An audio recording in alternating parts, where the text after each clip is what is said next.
Hello friends, let's solve MCQ from 46 to 50 of paper number 1. So this is the 46th MCQ. The mean of 10 observations is 15.7. So हम value पता कर लेते हैं. ये जो है नंबर ऑफ ऑब्जर्वेशंस यानी कि स्मॉल n की वैल्यू है, ये मीन की वैल्यू है, that is denoted bye x बार. अभी इसमें एक नया ऑब्जर्वेशन ऐड करते हैं 19.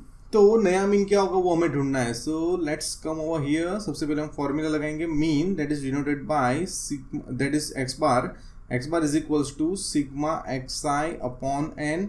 अभी फ्रेंड्स सिग्मा एक्स आई की वैल्यू जो है वो हमारे पास नहीं है, एन की वैल्यू हमारे पास है 10, मीन की वैल्यू हमारे पास 15.7. अभी क्या करेंगे 15.7 into 10 is equals to sigma xi. So 157 is equals to sigma xi. So sigma xi is equals to 157. So this is 157. अभी उसमें आगे क्या इन्फॉर्मेशन दी गई है फ्रेंड्स के एक नया ऑब्जर्वेशन ऐड करना है 19. So let's find new sigma xi. That is 157 plus 19. So that will be 16, 1 carry, 1 plus 5, 6 plus 1, 7, 176. अभी फ्रेंड्स अगेन हमें मीन ढूंढना है. Mean is equal to sigma x i upon n.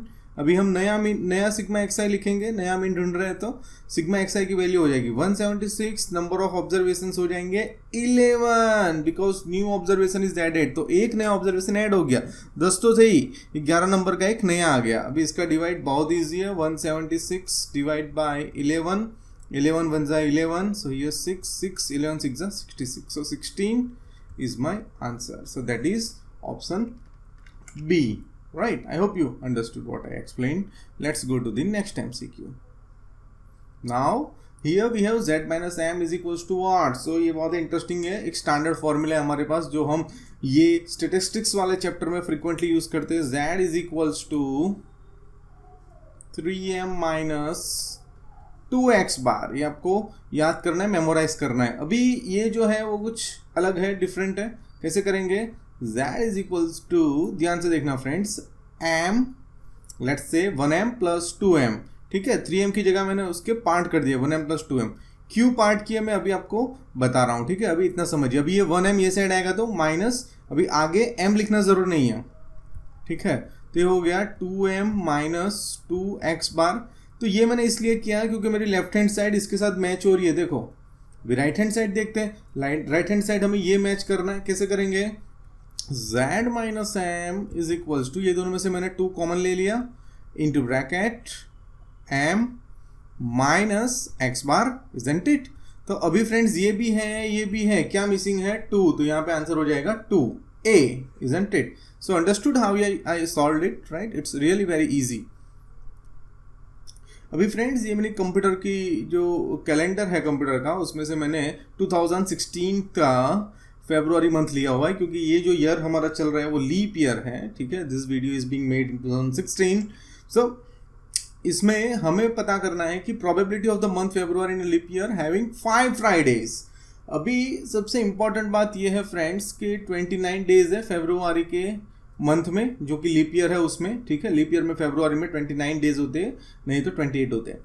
अभी वीक में 7 days होते हैं. ठीक है, तो इसको हम डिवाइड करेंगे तो 4 पॉइंट समथिंग आंसर आएगा. इसका मतलब ये हुआ कि हर एक दिन 4 बार तो आएगा ही, starting from Monday to Sunday, सभी के सभी डेज 4 बार तो आएंगे ही. आप इसमें देख सकते हो ये जो है प्रीवियस मंथ की डेट है, जो आपको डार्कन दिख रही है ब्लैक कलर में, वो ये मंथ का है. ठीक है, 1 to 20 आप देख सकते हो. तो देखो मंडे, ये इसमें मंडे 5 टाइम्स है, देख सकते हो आप. बाकी सब 4 डेज है, 4 4 4 4, राइट, 4 4. तो अभी फ्रेंड्स टोटल 29 डेज में से मैं क्या कर रहा हूँ, मैं 28 डेज निकाल रहा हूँ. ठीक है, क्योंकि सब डेज 4 बार इसमें आ ही जाएंगे. लास्ट एक दिन बचेगा और वो एक दिन फैसले का दिन होगा. वो हमें बताएगा कि 5th नंबर का फ्राइडे आएगा कि नहीं आएगा. 4 फ्राइडे तो आ ही गए, सभी डेज 4 बार आ गए, उसमें 4 फ्राइडे तो आ ही गए. ये 1 डेज जो रिमेनिंग है वो हमें बताएगा कि 5th फ्राइडे आएगा कि नहीं आएगा। अभी उसके लिए हम एक इंटरेस्टिंग आइडिया करते हैं कि वो 5th डे जो है, जो एक दिन रह गया है, ठीक है, एक दिन रह गया है, वो 5th नंबर का डे होगा, राइट, जो भी डे चल रहा है वो, तो वो कौन सा हो सकता है? तो date can be anything from Sunday to Saturday, right, anything can be. So total कितनी प्रोबेबिलिटी हुई? Sunday, Monday, Tuesday, Wednesday, Thursday, Friday and Saturday, total 7 probability हुई। डिनोमिनेटर में टोटल प्रोबेबिलिटी आती है, ठीक है। उसमें से फ्राइडे कितने हैं तो देख सकते हो आप, एक ही Friday, so 1/7। So this is how you can solve 1/7। I think you understood, this is very very interesting, right. Now a balance die, तो ये डाई की बात है, टोटल प्रोबेबिलिटी 6। उसमें आपको क्या चाहिए? Composite number. सो उसमें नंबर्स कौन से होते हैं? 1 2 3 4 5 6। उसमें कॉम्पोजिट नंबर यानी ऐसे नंबर जिसके मोर देन 2 फैक्टर हो, नाइदर प्राइम नॉर कॉम्पोजिट, ये नहीं आएगा। प्राइम नंबर क्योंकि 2 ही फैक्टर है, 1 and 2 नहीं आएगा। प्राइम नंबर 1 and 3 नहीं आएगा। 4, yes, it is composite number, it has 3 factors, 1 2 and 4 prime number, and here again composite number. So this is composite number because it has factor 1 2 3 and 6 itself. So 2 numbers मुझे मिले, वो prime number है, एक ये कौन सा number है वो नहीं देखना है, कितने नंबर ऐसे मिले जो कॉम्पोजिट है? 2 नंबर, ठीक है। 2/6, 2 3 6, so 1/3.